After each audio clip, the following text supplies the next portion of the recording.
Ernakulam Perumbavoor girls ഹൈസ്കൂളിലെ സുരക്ഷാ വീഴ്ചയിൽ ഇടപെട്ട നഗരസഭ. മാതൃഭൂമി ന്യൂസ് വാർത്തയ്ക്ക് പിന്നാലെയാണ് നടപടി.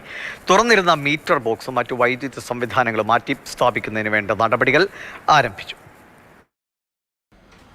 ഈ ബിൽഡിംഗ് കാലപ്പഴക്കം നിമിത്തം ഇത് പൊളിക്കാൻ ഇട്ടിരിക്കുന്ന ബിൽഡിംഗ് ആയിരുന്നു. അപ്പോൾ ഇത് പൊളിച്ച് നീക്കുന്നതിൻ്റെ ഒപ്പം തന്നെ ഇത്തരം പണികൾ ചെയ്യാനാണ് നിർദ്ദേശം നേരത്തെ നൽകിയിരുന്നത്. പക്ഷെ ഇന്നലെ അതിൻ്റെ ഗൗരവം കൂടുതൽ ഇന്നലെയാണ് ശ്രദ്ധയിൽപ്പെട്ട്.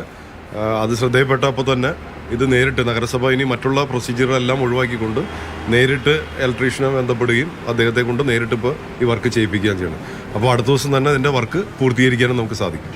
ഗവൺമെൻറ് നിർദ്ദേശിക്കുന്ന, ഇലക്ട്രിസിറ്റി ബോർഡ് നിർദ്ദേശിക്കുന്ന എല്ലാ നിബന്ധനകളും പാലിച്ചുകൊണ്ട് തന്നെ പുതിയ രീതിയിൽ ഇതിൻ്റെ നിർമ്മാണ പ്രവർത്തനം തീർക്കും. അത് നാളെ കൊണ്ട് തന്നെ പൂർത്തീകരിക്കാനും പറ്റും. ഇന്ന് അതിൻ്റെ വർക്ക് ആരംഭിച്ചിട്ടുണ്ട്. നാളെ രാവിലത്തോടെ തീർക്കാനും പറ്റും. വിഷ്ണുപ്രകാശിന്റെ വിവരങ്ങളുമായി. വിഷ്ണു, ഇന്നലെ മിഥുന്റെ ജീവൻ നഷ്ടപ്പെടേണ്ടി വന്നു. പെരുമ്പാവൂരിൽ പോലും ഒരു നടപടി എടുക്കാനല്ലേ? ഇന്നിപ്പോൾ മാതൃഭൂമി വാർത്തയ്ക്ക് പിന്നാലെയാണ് ഈ ഒരു ഇടപെടൽ അടിയന്തരമായി തന്നെ ഉണ്ടായിട്ടുള്ളത്. നഗരസഭ ഇന്നലെ നമ്മൾ ചെല്ലുമ്പോൾ നേരത്തെ എല്ലാം പറയുന്നുണ്ട്, സിസ്റ്റത്തിന്റെ പ്രശ്നമാണെന്ന് പറയുന്നുണ്ട്. ആ സിസ്റ്റത്തിന്റെ തന്നെ ഒരു പ്രശ്നമായിട്ട് തന്നെ വേണം കാണാൻ. കാരണം കാലപ്പഴക്കം ചെന്ന കെട്ടിടമാണ്, അത് പൊളിച്ച് നീക്കേണ്ട കെട്ടിടമാണ്. അതിൽ പോലും അവർക്ക് ആ ഒരു വൈദ്യുതിയുടെ മീറ്റർ ബോർഡും അതുപോലുള്ള മറ്റ് സംവിധാനങ്ങൾ BLCB അടക്കമുള്ള കാര്യങ്ങളെല്ലാം തുടർന്ന് ഒട്ടും സുരക്ഷിതമല്ലാത്ത രീതിയിലായിരുന്നു അത് അവിടെ ഉണ്ടായിരുന്നത്. അപ്പോൾ അത് നീക്കാനായിട്ടുള്ള ഒരു കാലതാമസം ഈ സിസ്റ്റത്തിന്റെ ഭാഗമായിട്ട് തന്നെ ഉണ്ടായിരുന്ന ഒരു കാലതാമസമായിരുന്നു. അതിലാണ് ഇപ്പോൾ നഗരസഭ തന്നെ അടിയന്തരമായി ഇടപെട്ടിട്ടുള്ളത്.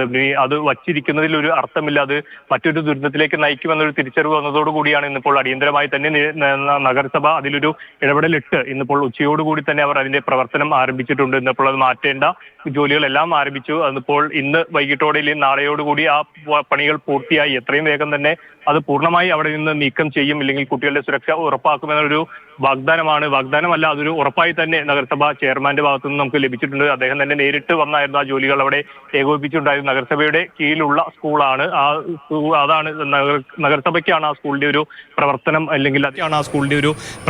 അല്ലെങ്കിൽ അതിന്റെ ഒരു അതോറിറ്റി ആയിട്ടുള്ളത് നഗരസഭയാണ്. അപ്പോൾ നഗരസഭ ചെയർമാൻ തന്നെ നേരിട്ടെത്തി ആ കാര്യങ്ങളിൽ ഒരു ഉറപ്പ് നൽകിയിട്ടുണ്ട്. ഇനി അത് പൊളിക്കേണ്ട കാര്യമുണ്ട്. ഇപ്പോൾ നമുക്കറിയാം, നേരത്തെ തന്നെ ഒരുപാട് ഭീഷണികളുണ്ട്. ഭീഷണിയായിട്ടുള്ള കെട്ടിടങ്ങളെല്ലാം നിലനിൽക്കുന്ന സാഹചര്യമാണ്. അവിടെ പ്രവർത്തിക്കുന്നില്ല എന്നുള്ളത് മാത്രമാണ്. അതിൽ ഇടപെടൽ ഉണ്ടാകുന്നു. ഇന്നലെ ഈ സംഭവം നടക്കുന്നതോടുകൂടിയിട്ടാണ് നമ്മളും ഇത്തരം കാര്യങ്ങളെ ഒന്നുകൂടി നമ്മളൊക്കെ ഇത്തരം പല വിഷയങ്ങളും പലതവണ മാധ്യമങ്ങളൊക്കെ റിപ്പോർട്ട് ചെയ്യപ്പെട്ടിട്ടുള്ളതാണ്. പക്ഷേ അപ്പോൾ നമ്മൾ വാർത്ത നൽകി കഴിയുമ്പോഴേക്കും ശരി, ഞങ്ങൾ ഉടനെ നടപടി എടുക്കുന്ന അധികൃതരുടെ ഭാഗത്തുനിന്ന് പ്രതികരണം വരും. പിന്നെ വീണ്ടും തദൈവ എന്ന് പറഞ്ഞ പോലെയാണ്. എന്തായാലും ഇപ്പോൾ പെരുമ്പാവൂരിൽ നടപടികളുണ്ട്. കൂടുതൽ അപകടങ്ങൾ ക്ഷണിച്ചു വരുത്താതിരിക്കാൻ ഓർമ്മിപ്പിക്കാനൊരു ദുരന്തം വേണം നമുക്ക് എന്നുള്ളതാണ്.